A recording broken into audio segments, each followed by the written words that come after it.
Note کر لیجیے گا۔ الحمد لله نحمده ونستعينه ونستغفره ونؤمن به ونتوكل عليه ونعوذ بالله من شرور أنفسنا ومن سيئات أعمالنا من يهده الله فلا مضل له ومن يضلل فلا هادي له ونشهد أن لا إله إلا الله وحده لا شريك له ونشهد أن سيدنا مولانا محمدا عبده ورسوله الذي أرسل بالحق بشيرا ونذيرا وداعيا إلى الله بإذنه وسراجا منيرا. أما بعد فأعوذ بالله من الشيطان الرجيم. بسم الله الرحمن الرحيم. وقال إني ذاهب إلى ربي سيهدين وربي هب لي من الصالحين فبشرناه بغلام حليم. فلما بلغ معه السعي قال يا بني إني أرى في المنام أني أذبحك فانظر ماذا ترى. قال يا أبت افعل ما تؤمر ستجدني إن شاء الله من الصابرين. صدق الله العظيم. وعن أبي سعيد الخدري رضي الله تعالى عنه قال قال رسول الله صلى الله عليه وسلم سيد شهور رمضان وأعظم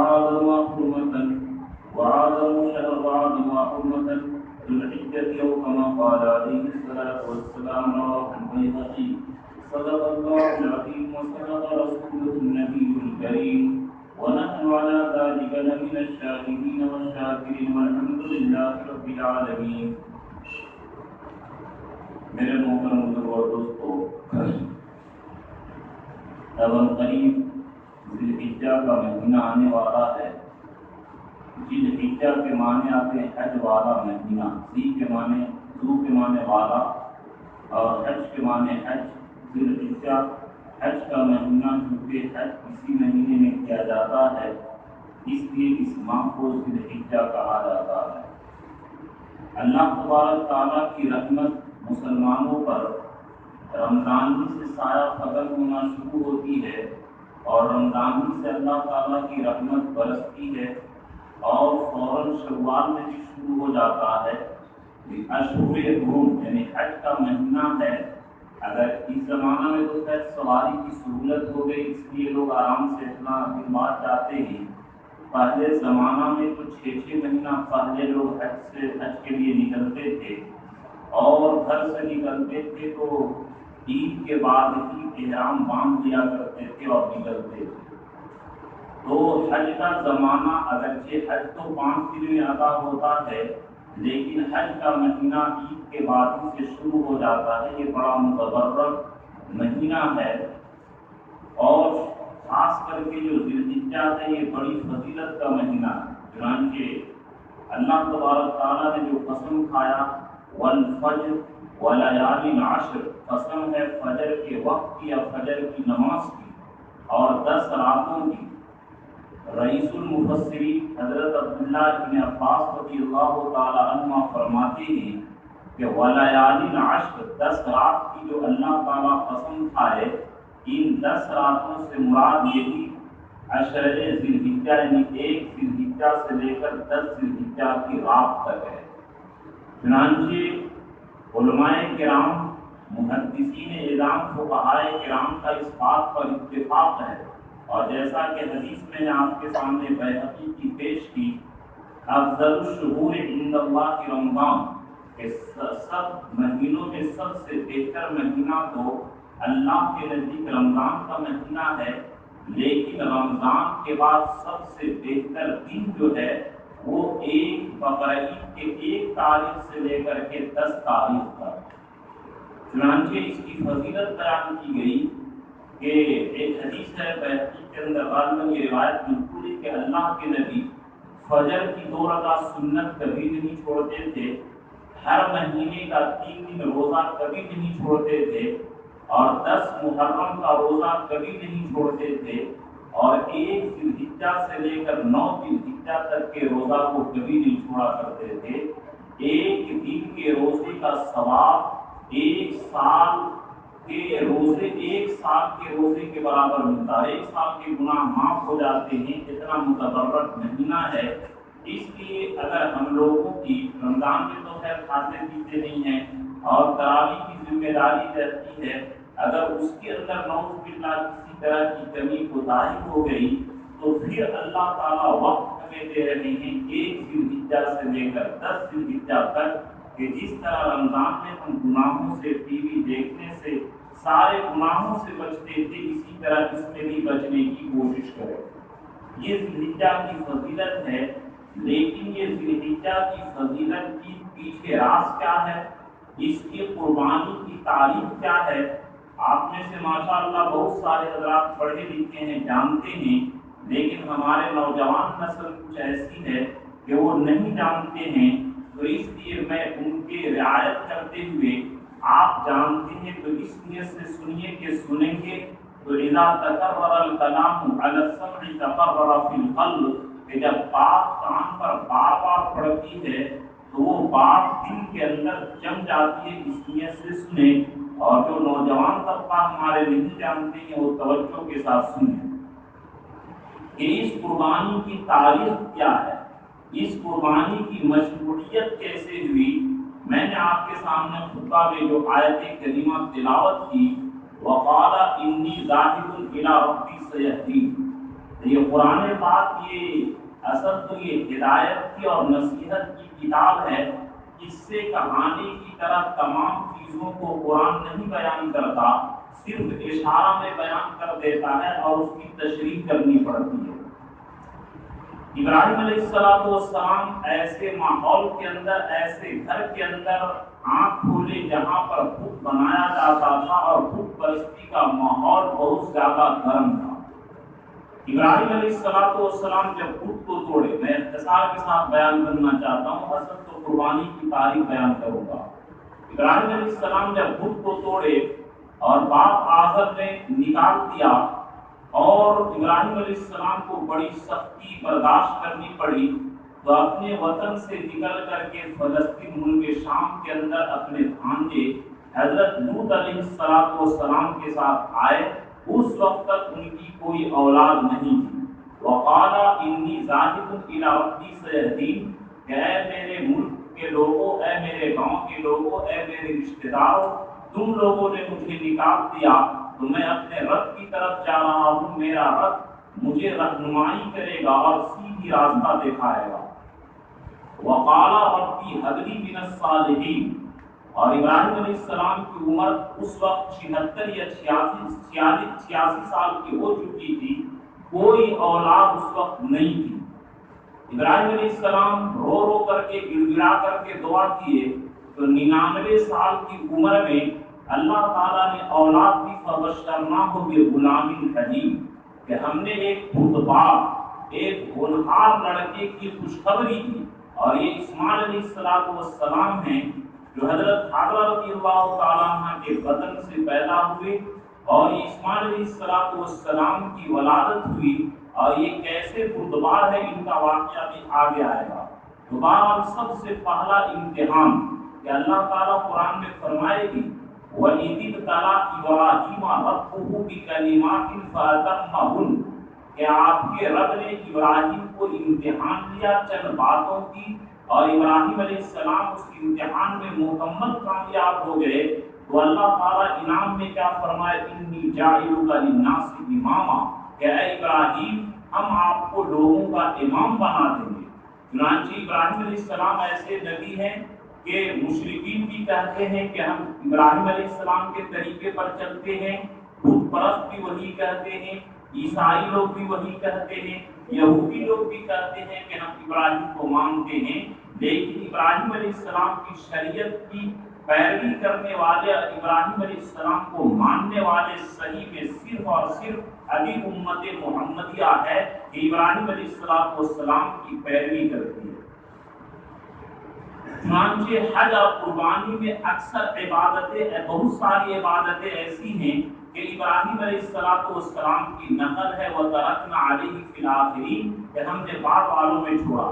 بہرحال ابراہیم علیہ السلام کو بڑے سخت امتحان سے گزرنا پڑا کہ بچپن میں اپنے والدین کو، وطن کو چھوڑنا پڑا، اور جب اس عمر میں اللہ تعالیٰ اولاد دیے تو پھر حکم دیے کہ مکہ جو آج سب سے بہترین شہر ہے اور جس شہر کی اللہ تعالیٰ قسم کھائے وَهَذَا الْبَلَدِ الْأَمِينِ کے اس امین و امانت اس شہر امین کی قسم جو کھائے مکہ ہے، لا اقسم بهذا البلد، اللہ تعالیٰ مکہ کی جو قسم کھائے، لیکن ایک وقت وہ تھا کہ انسان تو انسان کا جانور تک رہنا پسند نہیں کرتا تھا۔ اللہ کے حکم سے اپنے اولاد کو اپنی بیوی کو وہاں چھوڑ کر کے چلے آئے، یہ سخت امتحان ہے۔ ہم میں سے جو حضرات اللہ کے راستے میں جماعت میں جاتے ہیں 4 مہینہ یا بیرون، یا ہم لوگ اپنے پڑھنے جاتے تھے یا خود ہم لوگ سفر میں جاتے ہیں اولاد کو چھوڑ کر کے چند دنوں کے لیے، تو سوچیے کہ کیا گزرتا ہے، جبکہ یہاں سارے اسباب کھانا پینا کے اسباب مہیا کر کے جاتے ہیں، پھر بھی غم ہوتا ہے۔ اور ایسی جگہ جہاں پر نہ کھانا ہے، نہ پانی ہے، نہ حفاظت کا کوئی سامان ہے، بڑھاپے میں اولاد ملی اور وہ بھی اللہ کے حکم سے چھوڑ کر کے چلے جا رہے ہیں۔ دوبارہ اللہ تعالیٰ نے 99 سال کی عمر میں یا 86 سال کی عمر میں اللہ تعالیٰ نے اولاد دیا اور چھوڑنے کا حکم ہو گیا۔ اب جب کہ جوان یہ کیا ہے، 9 بعض مفسرین فرماتے ہیں کہ 9 سال عمر ہوئی تھی اور بعض مفسرین فرماتے ہیں 13 سال عمر ہوئی تھی۔ فلما بلغ معه السعی، کہ جب یہ بچہ باپ کے ساتھ چلنے کے لائق ہو گیا، باپ کے کام میں ہاتھ بٹانے کے لائق ہو گیا، تو ابراہیم علیہ السلام خواب میں دیکھتے ہیں کہ میں اپنے ہاتھوں سے اپنے ایک لوتے بیٹے کو ذبح کر رہا ہوں۔ اور جیسا کہ میں نے درس قرآن میں بیان کیا ہے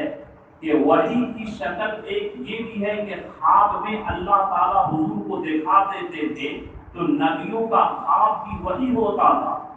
علماء کرام یہاں پر نقطہ لکھتے ہیں کہ اس میں ابراہیم علیہ السلام کی زیادہ آزمائش ہے۔ اگر ڈائریکٹ جاگتے ہوئے حکم دیتے کہ اے ابراہیم اپنے بیٹے کو ذبح کرو، تو یہاں پر مجبوری تھی کہ ذبح کرنا ہی ہے، لیکن اس کے اندر ایک بہانہ تھا کہ یہ خواب ہے نا، کوئی ضروری تو نہیں ہے بیٹے کو ذبح کرنا، لیکن پھر بھی ذبح کرنے کے لیے تیار ہو گئے۔ تو اپنے بیٹے سے مشورہ کرتے ہیں، یا بنیا انی ارا فی المنام، یہ 23ویں پارہ کے اندر سورہ صافات کے اندر یہ تذکرہ ہے کہ انی ارا فی المنام انی اذبحک فانظر ماذا تری، کہ اے میرے لختے جگر، میں یہ دیکھ رہا ہوں خواب میں کہ میں تم کو اپنے ہاتھوں سے ذبح کر رہا ہوں، فانظر ماذا تری، اب بتاؤ کہ تمہاری کیا رائے ہے۔ اس میں ایک حکمت یہ تھی کہ تاکہ اسماعیل علیہ السلام جب تیار ہو جائے تو ان کا غم کم ہو جائے، اور اسماعیل علیہ السلام کو جب معلوم ہوگا کہ ہم کو ذبح کرنے کا حکم ہے، تو اس وقت ذبح جب کریں گے تو زیادہ پریشان نہیں ہوں گے اور ان کو صبر ہوگا، اور یہ خود اپنے اولاد کو امتحان دینا ہے کہ میری اولاد میرے ہی طرح سچا اور پکا نبی ہے کہ نہیں ہے، میں تو تیار ہوں لیکن میری اولاد کی کیا رائے ہے۔ دیکھتے اسماعیل علیہ السلام 9 سال کا یا 13 سال کا بچہ ہے، کیا فرماتے ہیں، یا ابت افعل ما تؤمر ستجدنی انشاءاللہ من الصابرین، کہ اے میرے والد محترم، جس کام کا اللہ نے آپ کو حکم دیا آپ اس کو کر ڈالیے، ذرا سا بھی سوچئے مت۔ اور کیا فرماتے ہیں، ستجدنی انشاءاللہ من الصابرین، کہ آپ مجھے صبر کرنے والوں میں سے پائیں گے۔ یعنی دیکھیے کہ اتنی بڑی کائنات میں قربانی کہ فرشتے اس دن حیران تھے کہ آج تک دنیا میں امتحان کسی سے نہیں لیا گیا۔ خود سوچئے کہ ایک نرم دل باپ ہو، ایک لوتا بیٹا ہو، ایک ہی بیٹا ہو، بڑھاپے کی حالت میں ہو، نبی ہو، خوبصورت ہو، حسین و جمیل ہو اور رحم دل ہو باپ، وہ اپنے ہاتھوں سے ذبح کرے گا، کیا عالم گزرے گا۔ ہم لوگوں کی اولاد کی طبیعت خراب ہوتی ہے، کیسے ہم لوگ تڑپتے ہیں ماہی بیاب کی طرح، اور سوچئے کہ اپنے ہاتھ سے ذبح کرنا ہے، کتنا بڑا امتحان ہے۔ اسماعیل علیہ السلام فرمایا کہ جو حکم ہے اے میرے والد محترم کر گزریے، ستجدونی انشاءاللہ من الصابرین، اور آپ مجھ کو صبر کرنے والوں میں سے پائیے گا۔ اسماعیل علیہ السلام کی تواضع دیکھیے کہ ذبح ہونے کے لیے تیار ہیں، اور غرور نہیں ہے، کہہ رہے ہیں کہ انشاءاللہ آپ مجھے صبر کرنے والوں میں سے پائیے گا، صبر کرنے والا نہیں پایا، من الصابرین، یعنی اے میرے والد محترم، اللہ کے راستے میں قربانی دینا یہ میرا کوئی تنہا کمال نہیں، بلکہ تاریخ اس بات کی شاہد ہے کہ ہمیشہ جو اللہ کے بندے ہوتے ہیں، اللہ کے چہیتے ہوتے ہیں، وہ ہمیشہ قربانی دیتے ہیں، اور اس سے پہلے بھی قربانی دیے، میرے بعد بھی قربانی دیں گے۔ اگر میں اللہ کے حکم پر ذبح کروا دیتا ہوں اپنے آپ کو تو یہ کوئی کمال کی بات نہیں ہے۔ اس میں آج ہم لوگوں کی اصلاح ہے کہ ہم ذرا سی اگر واضح تقریر کرنے لگے، درس قرآن کرنے لگے، علم کی بات بیان کرنے لگے، تبلیغ کرنے لگے، تہجد پڑھنے لگے، تو نیکی کا غرور اور گھمنڈ ہمارے اندر آ جاتا ہے کہ ہم یہ کر رہے ہیں، وہ کر رہے ہیں، اور اسماعیل علیہ السلام اپنی جان کو قربان کر رہے ہیں اور فرما رہے ہیں کہ یہ میرا کوئی تنہا کمال نہیں، اس سے پہلے تو بڑے بڑے اللہ کے جو نیک بندے ہیں اسی طرح قربانی دے کے چلے آ رہے ہیں۔ اس میں سبق ہے کہ اے مسلمانوں، قربانی دو، دین کا کام کرو، اس کے اوپر غرور نہیں آنا چاہیے، ورنہ شیطان جو قسم کھایا ہے لَأَقْعُدَنَّ لَهُمْ کہ صراطَكَ الْمُسْتَقِيمَ کہ اے اللہ آپ کے سیدھے راستے پر بیٹھوں گا، وَعَنْ أَيْمَانِهِمْ وَعَنْ شَمَائِلِهِمْ، اور آگے سے، پیچھے سے، دائیں سے، بائیں سے حملہ کروں گا۔ تو یہ بھی حملہ ہے کہ آدمی نیکی کرے اور نیکی کا غرور ڈال دے کہ میں تہجد گزار ہوں، تو بڑے بڑے گناہوں سے بھی، گناہگاروں سے بھی زیادہ اس کا انجام خراب ہوگا۔ دوبارہ اسماعیل علیہ السلام اپنے آپ کو عاجزی کے ساتھ پیش کیے کہ انشاءاللہ مجھے صبر کرنے والے آپ پائیں گے، اور اسماعیل علیہ السلام اپنے والد بزرگوار کو کہے کہ اے میرے والد، آپ میرے کرتا کو اتار دیجیے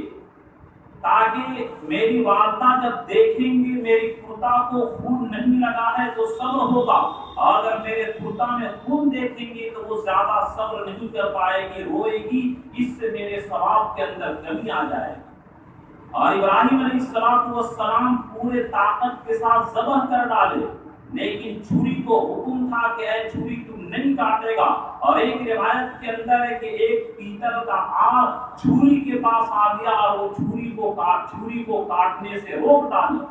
فلما اسلما، اور دونوں باپ بیٹے تیار ہو گئے، وَتَلَّهُ لِلْجَبِينِ، اور اپنے بیٹے کو پیشانی کے بل لٹا دیے۔ پہلے تو اس طرح لٹا کر کے ذبح کر رہے تھے، جب دیکھیں کہ چھری نہیں چل رہی ہے، اسماعیل علیہ السلام کہے کہ اے میرے والد محترم، لگتا ہے کہ آپ کو باپ کی محبت کی بنیاد پر کاٹا نہیں جا رہا ہے، آپ میرے چہرہ کو الٹا کر دیجئے، پیشانی کے بل لٹا دیجئے اور پوری طاقت کے ساتھ ذبح کیجئے۔ میرے دوستو سوچئے کہ آج ہم کیا قربانی دے رہے ہیں اور کیا گھمنڈ ہمارے اندر آ گیا، اور وہ ہستی کیا قربانی دی اور کیا تواضع انکساری ہے۔ چنانچہ اسماعیل علیہ السلام کو پھر جب زمین کے بل لٹائے اور پوری طاقت کے ساتھ ذبح کیے، ابراہیم علیہ السلام کو صرف یہی خواب میں دکھایا گیا تھا کہ بیٹے کو ذبح کر رہے ہیں اور گلا کٹتا ہوا نہیں دکھایا گیا تھا، اور بعض مفسرین نے فرمایا کہ اسماعیل علیہ السلام کو جنت کی مینڈے کی شکل میں لے آئے تھے۔ چنانچہ پوری طاقت کے ساتھ جب کاٹے، وَنَادَيْنَاهُ أَن يَا إِبْرَاهِيمُ، جب چھری نہیں کاٹ رہی ہے، اللہ کی طرف سے آواز آئی، وَنَادَيْنَاهُ أَن يَا إِبْرَاهِيمُ قَدْ صَدَّقْتَ الرُّؤْيَا، کہ اے ابراہیم آپ نے اپنے خواب کو سچا کر دکھلایا، اِنَّا كَذَلِكَ نَجْزِي الْمُحْسِنِينَ، اور اسی طرح ہم نیکی کرنے والوں کو بدلہ دیتے ہیں۔ جبرائیل علیہ السلام مینڈا لے کر کے آئے اور اللہ اکبر کہے۔ ابراہیم علیہ السلام دیکھے کہ ابراہیم علیہ السلام کے سامنے جبرائیل علیہ السلام آ گئے مینڈا لے کر کے، اور جبرائیل علیہ السلام جلدی سے کہے اللہ اکبر اللہ اکبر، تو ابراہیم علیہ السلام رک گئے، تو ابراہیم علیہ السلام فرمائے لا الہ الا اللہ واللہ اکبر، اور اسماعیل علیہ السلام فرمائے واللہ اکبر وللہ الحمد۔ تو یہ جو تکبیر تشریق ہے، اللہ اکبر لا الہ الا اللہ واللہ اکبر، اللہ اکبر وللہ الحمد، یہ تینوں کا کلمہ ہے۔ حضرت جبرائیل علیہ السلام فرمائے اللہ اکبر، ابراہیم علیہ السلام فرمائے لا الہ الا اللہ واللہ اکبر، اور حضرت اسماعیل علیہ السلام فرمائے اللہ اکبر وللہ الحمد۔ یہ تکبیر تشریق ہے کہ مسئلہ آپ 12 سن چکے ہوں گے کہ 9 تاریخ یعنی 9 ذی سے لے کر کے 13ویں تاریخ کے اثر تک ہر مرد جو بالغ ہے، چاہے مرد ہو عورت ہو، مسافر ہو مقیم ہو، تنہا نماز پڑھے یا جماعت سے پڑھے، ہر بالغ عاقل مسلمان پر یہ تکبیر تشریق واجب ہے، نہ پڑھنے سے گنہگار ہوں گے۔ فرق یہ ہے کہ مرد حضرات زور سے پڑھیں گے اور گھر کی عورتیں آہستہ پڑھیں گے، وہ لوگ زور سے نہیں پڑھیں گے، آہستہ پڑھیں گے۔ اللہ تبارک تعالیٰ کیا فرمائے، اِنَّا كَذَلِكَ نَجْزِي الْمُحْسِنِينَ، ہم اسی طرح نیکی کرنے والوں کو بدلہ دیتے ہیں۔ إِنَّ هَذَا لَهُوَ الْبَلَاءُ الْمُبِينُ، اور یہ بڑا امتحان تھا۔ سوچئے کہ اسماعیل علیہ السلام اپنے والد کو فرمائے کہ اے میرے والد، آپ میرے کرتا کو کھول دیجئے، میرے ہاتھ پیر کو مضبوطی سے باندھ دیجئے، تاکہ میں جب کٹ جاؤں تو زیادہ میں نہیں تڑپوں، اور میں زیادہ تڑپوں گا تو آپ کو غم ہوگا، ثواب کے اندر کمی آ جائے گی۔ کیا بیٹا تھا اور کیا باپ تھے، دونوں کا اندازہ کیجیے۔ آج ہم لوگوں سے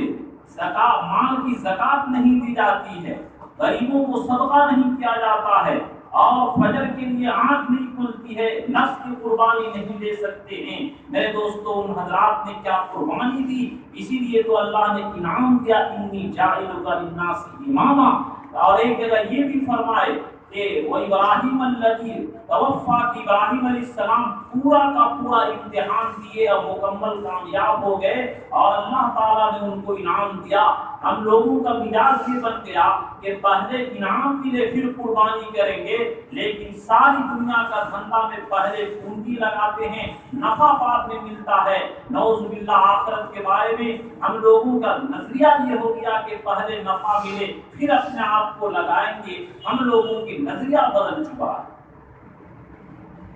وَفَدَيْنَاهُ بِذِبْحٍ عَظِيمٍ، اور ہم نے اسماعیل علیہ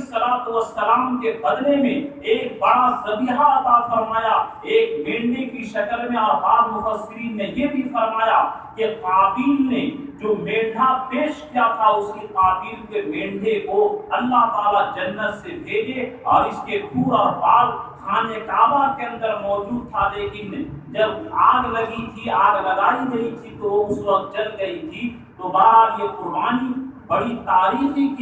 تاریخی ہے، اس کے طرف کی ہے، اور یہ قربانی اسی لیے ملی کہ ہم لوگوں کو بھی اپنی قربانی دینی پڑے گی۔ ہم لوگ تھانوی رحمۃ اللہ علیہ کی ایک کتابی سنت ابراہیم، یہ 32 جلدوں میں ان کی تقریر ہے۔ ایک جلد میں سنت ابراہیم یعنی صرف حج اور اسی قربانی کے موضوع پر مکمل ایک جلد میں تقریر ہے۔ حضرت تھانوی رحمۃ اللہ علیہ بڑی عمدہ بات فرمائے کہ جس طرح اگر یہ ابراہیم علیہ السلام اپنے بیٹے کو قربانی کرتے تو ہر سال ہم لوگوں کو اپنا بیٹا ذبح کرنا پڑتا، اور یہ ہم لوگوں سے ناممکن تھا۔ جس طرح سے ابراہیم علیہ السلام اپنے بیٹے کی جگہ میں مینڈے کی قربانی کیے اور ثواب جان کی قربانی کا ملا، اسی طرح ہم لوگ جانور کی قربانی کرتے ہیں لیکن جان قربان کرنے کا ثواب ملے گا۔ اس لیے قربانی فقیق بہا نفسا، خوش دلی کے ساتھ کرو، اور قربانی نہ کرنے پر اللہ کے رسول نے سخت نفرت کا اظہار کیا۔ چنانچہ حدیث میں موجود ہے، من وجد سعۃ ولم یضحی فلا یقربن مصلانا، کہ جو آدمی مالدار ہے، صاحب حیثیت ہے، صاحب نصاب ہے، اور پھر بھی قربانی نہ کرے، وہ میرے عیدگاہ کے قریب نہ جائے۔ حضور کے زمانہ میں عورتیں بھی، یہاں تک کہ جو عورتیں مہینے کی مجبوری کی وجہ سے نماز نہیں پڑھتی تھی، وہ عورتیں بھی جاتی تھیں، ان عورتوں کو بھی جانے کا حکم تھا، لیکن سوچیے کہ اللہ کو، اللہ کے رسول کو کتنی نفرت ہے ان لوگوں سے جن کے اوپر قربانی واجب ہے اور پھر بھی قربانی نہ کرے۔ اللہ کے رسول فرمائے میرے عیدگاہ کے قریب نہ جائے۔ تو یہ قربانی اسلامی تاریخ ہے۔ یہاں پر بعض بے حس اور بے علم اور پیٹ کے پجاری کمبخت دین اسلام سے ناواقف یہ مسلمان ہو کر کے، حالانکہ ان کا ایمان خطرے میں ہے، وہ یہ کہتے ہیں کہ مسلمانوں کی رقم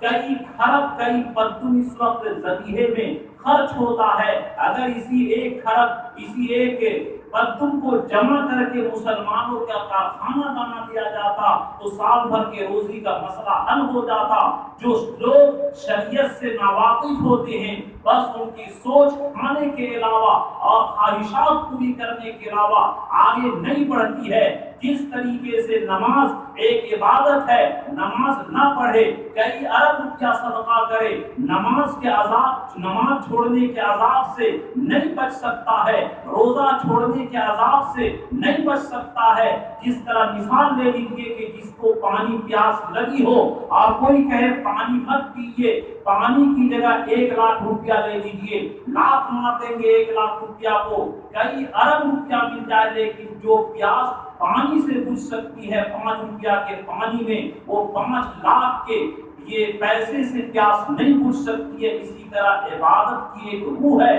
جس طرح گلاب کے پھول کی مہک گلاب کے پھول سے آ سکتی ہے، اسی طریقے سے قربانی کی جو اصل روح ہے کہ اپنی خواہشات کو قربان کرنا اور یہ ثواب حاصل کرنا، یہ بغیر جانور کے ذبیحہ کے حاصل نہیں ہو سکتا ہے۔ وہ جاہل ہیں، وہ پیٹ کے پجاری ہیں، اللہ کے باغی ہیں، رسول کے دشمن ہیں، جو اس طریقے سے بکواس بازی کرتے ہیں کہ قربانی کو ختم کر کے اس طرح فیکٹریاں کام کی جائے، وہ بالکل شریعت کے اسرار سے، شریعت کی رموز سے، شریعت کی روحانیت سے غافل ہیں۔ ہرگز جس طرح ہر عبادت یہ چمن کے اندر، گلستان کے اندر، پارک کے اندر ہر طرح کے پھول ہو اور کئی پھول کی جگہ پیسے رکھ دیجیے، اس کا بدل نہیں ہو سکتا۔ اسی طرح اسلام عبادت کا ایک چمن ہے، ہر عبادت کا پھول یہاں پر ہونا چاہیے، پیسے سے وہاں کام نہیں چل سکتا۔ اس لیے میرے دوستو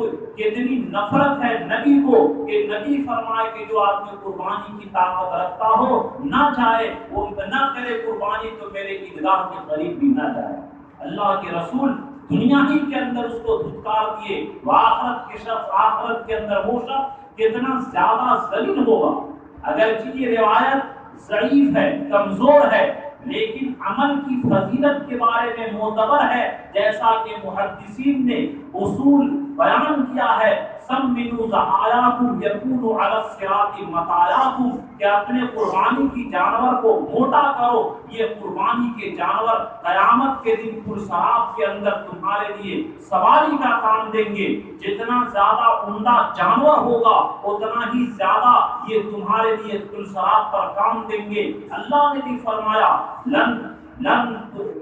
تنالوا البر حتى تنفقوا مما تحبون، کہ تم لوگ نیکی حاصل نہیں کر سکتے یہاں تک کہ اپنے محبوب مال کو خرچ نہ کرو۔ اس لیے عمدہ سے عمدہ جانور آج مجاز بن گیا، بہترین گاڑی، بہترین فلائٹ، بہترین دکان ہو، لیکن اللہ کے دربار میں یہ قربانی جو پیش کی جا رہی ہے اس کو گھٹیا خریدتے ہیں۔ یہ ہم مسلمانوں کے لیے غیرت بے غیرتی کی بات ہے، اس لیے ہم مسلمان عمدہ جانور کریں۔ اور اگر نعوذ باللہ اگر بڑے کی قربانی بند ہو گئی تو اس کا یہ مطلب نہیں کہ کیا ہے قربانی ختم ہو گئی۔ اگر بڑے کی قربانی بند ہو جائے تو چھوٹے جانور کی یا دیگر چیزوں کی قربانی کرنی پڑے گی۔ جو لوگ صاحب نصاب ہیں، جن کے پاس 26,500 یا 27,000 کا زیور ہے، سونا چاندی ملا کر کے، یا جن کے پاس تجارت کا سامان ہے، ضروریات اصلیہ کو چھوڑ کر کے، ایسے لوگوں پر قربانی واجب ہے، چاہے مرد بھی ہو یا عورت، کوئی نہیں، ہر صاحب نصاب پر فرض ہے۔ بعض لوگوں کے ذہن میں یہ بات ہے کہ قربانی اسی پر واجب ہے جس کے اوپر زکوٰۃ ہے، دیکھیے زکات جس کے اوپر واجب ہے آنکھ بند کر کے اس کے اوپر قربانی واجب ہے، اس میں کوئی سوچ سمجھ کی ضرورت نہیں، لیکن زکات واجب ہونے کے لیے شرطیں تھوڑی مشکل ہیں اور قربانی واجب ہونے کے لیے شرطیں آسان ہیں۔ جن کے اوپر صدقہ فطر واجب ہے آنکھ بند کر کے ان کے اوپر قربانی واجب ہے۔ مثال کے طور پر کسی لڑکی کی شادی ہوئی بقرعید کے ہی دن یا بقرعید کے تیسرے دن عصر سے پہلے اور آپ نے 26,500 کا زیور دے دیا تو اس لڑکی پر قربانی واجب ہے، اگرچہ زکات اگلے سال دینی پڑے گی 1 سال کے بعد، لیکن قربانی فوراً واجب ہوگی۔ یا جس آدمی کے پاس پیسہ ہو گیا 27,000 36,000 کے بقدر، تو اگرچہ اس آدمی کو زکات تو آئندہ سال دینی پڑے گی لیکن قربانی اسی سال فوراً واجب ہوگی۔ اور ایک مسئلہ یہ بھی یاد رکھیں کہ بہت سارے لوگ مرے ہوئے ماں باپ کی طرف سے قربانی کرتے ہیں اور زندہ لوگوں کی طرف سے قربانی نہیں کرتے۔ یہ ایسا ہی ہو گیا کہ رات بھر تہجد پڑھا اور فجر کی نماز بول کر دیا، کہ جو شخص رات بھر تہجد پڑھے فجر کی نماز نہ پڑھے قیامت کے دن عذاب سے نہیں بچ سکتا۔ اسی طرح مردوں کی طرف سے وہ قربانی کرے لیکن زندہ جس کے جو صاحب نصاب ہے نہ کرے قیامت کے دن عذاب سے نہیں بچ سکتا۔ بہت سارے لوگ مسئلہ پوچھے کہ مفتی صاحب ایسا ہوا کہ ہم تو نہیں جانتے تھے مسئلہ ماں باپ کی طرف سے دیتے تھے۔ بہت سارے کہتے ہیں کہ ماں باپ ہے تو ان کے سامنے اپنی طرف سے کیسے دیں؟ ارے مثال کے طور پر بیٹا ڈاکٹر بن گیا، باپ جاہل ہے تو کیا کہے گا باپ کے ہوتے ہوئے میں ڈاکٹری کروں؟ یہ تو باپ کی توہین ہے۔ ارے تم نے ڈگری حاصل کیا، اللہ نے تمہارے اندر صلاحیت دی، علاج تم کرے گا نہ کہ باپ کرے گا۔ اسی طرح حج تمہارے اوپر فرض ہے، قربانی تمہارے اوپر فرض ہے، تم پہلے نمبر پر کرو۔ اور حیثیت ہے تو باپ کی طرف سے بھی نبی اکرم صلی اللہ علیہ وسلم کی طرف سے کرو، لیکن جو پہلے واجب ہے پہلے واجب کی طرف سے کرو۔ اگر آپ نوجوانوں میں سے کوئی یا معلوم ہے کہ میرے ماں باپ قربانی میں کوتاہی کیے، میرے ماں باپ قربانی نہیں کیے، دنیا سے چلے گئے، تو جو لوگ قربانی اب تک نہیں کیے ہیں 10 سال کا 5 سال کی قربانی ان کی چھوٹی ہوئی ہے، ان کو عذاب سے بچنے کا ایک ہی راستہ ہے کہ جتنے سال کی قربانی چھوٹی ہوئی ہے ایک متوسط بکری یا بکرا،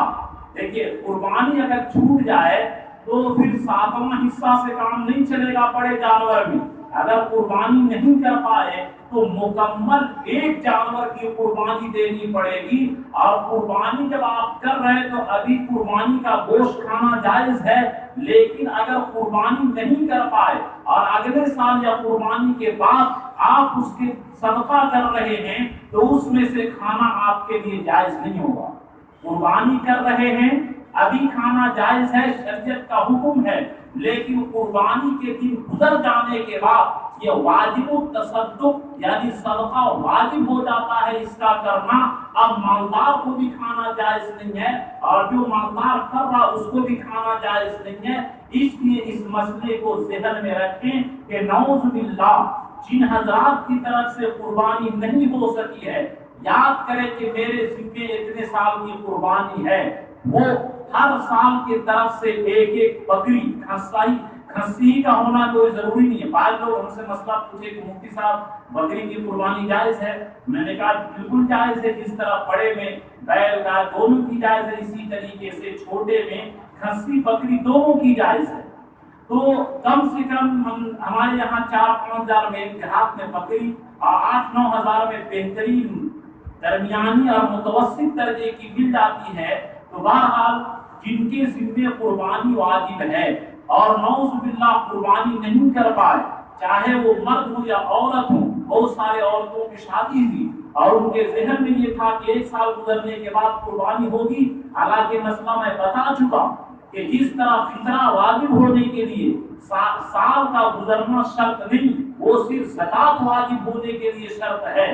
لیکن قربانی میں اور صدقہ فطر میں فوراً مالدار ہو گیا، صاحب نصاب ہو گیا، اس کے ذمہ قربانی واجب ہے۔ تو نعوذ باللہ غلطی سے نہ جاننے کی وجہ سے جو لوگ قربانی نہیں کر پائے یا نعوذ باللہ ان کے والدین حیثیت والے تھے لیکن لاپرواہی سے نہیں کر پائے، تو جس طرح ہم اپنے والدین کی علاج کے لیے 10 لاکھ تک بلور میں جا کر 25 لاکھ خرچ کر ڈالتے ہیں، تو آپ 5-6 ہزار میں بکری ان کی طرف سے ہر سال کرے یا جس طرح بھی ممکن ہو۔ تو بہرحال کہنے کا حاصل یہ ہے کہ قربانی ہر صاحب نصاب پر واجب ہے، نہیں کرے گا تو قیامت کے دن عذاب ہوگا۔ جن کے ذمہ قربانی پہلے کی باقی ہے، ایک ہی شکل ہے عذاب سے بچنے کا کہ ہر سال کے بدلے کی طرف سے ایک بکری آپ قربانی کریں، اور جو آپ قربانی کریں گے قضا کی قربانی جو ہوگی اس کا گوشت نہیں کھا سکتے ہیں۔ جو نقد قربانی ہے اس سال کی، اس کی تو ہر آدمی جانتا ہے کہ 3 حصہ کرنا ہے، ایک اپنے لیے، ایک غریبوں کے لیے، ایک رشتہ داروں کے لیے، لیکن جو قضا قربانی ہوگی اس کا گوشت بالکل نہیں کھا سکتا ہے ایماندار بھی آدمی، اور اس کی طرح جو کر رہا وہ بھی نہیں کھا سکتا۔ یہ چند باتیں قربانی کے بارے میں کہ یہ ضروری چیز ہے۔ اللہ کے رسول دنیا ہی میں اپنے سے دھتکار دیے کہ جو شخص قربانی نہ کرے فلا یقربن مصلانا، ہمارے عیدگاہ کے قریب نہ جائے۔ اور ابراہیم علیہ السلام اپنے اکلوتے بیٹے کی قربانی کیے، اور ہم لوگ 5-10 ہزار کی قربانی نہیں کر سکتے، کیسے ہم لوگ اپنے ابراہیم علیہ السلام کے پیروکار کہتے ہیں؟ اے دوستو، یہ قربانی ابراہیم علیہ السلام کی یادگار ہے، اگرچہ اس میں جانور کی قربانی ہوتی ہے لیکن جان قربان کرنے کا ثواب ملتا ہے، اور اس کے ہر بال کے اوپر ایک بال کے اوپر ایک نیکی ملتی ہے۔ قربانی کا خون گرنے سے پہلے آدمی کی مغفرت ہو جاتی ہے، اللہ کے دربار میں قبول ہو جاتی ہے۔ یہ قربانی کے بارے میں چند باتیں عرض کی، اور انشاءاللہ آئندہ ہفتہ اس کے بارے میں کچھ باتیں عرض کی جائیں گی۔ اس لیے میں پھر کہہ رہا ہوں کہ جن کے ذمہ قربانی غلطی سے رہ گئی وہ نہ سوچے کہ صرف توبہ سے کام چل جائے گا، توبہ سے کام نہیں چلے گا۔ اس قربانی کی قضا کیے بغیر قیامت کے دن عذاب سے نہیں بچ سکتے ہیں۔ اس لیے ہر آدمی اپنے بارے میں جانتا ہے کہ میں پچھلے صاحب نصاب کا نہیں قربانی کر پایا تو میں قربانی کرواؤں، اور ہر آدمی اس کی کوشش کرے کہ نعوذ باللہ والدین کی طرف سے رہ گیا اس کی طرف سے بھی قربانی کریں گے۔ اللہ ہم سبوں کو کہنے اور سننے سے زیادہ عمل کی توفیق عطا فرمائے۔ آمین۔ وآخر دعوانا الحمدللہ رب العالمین۔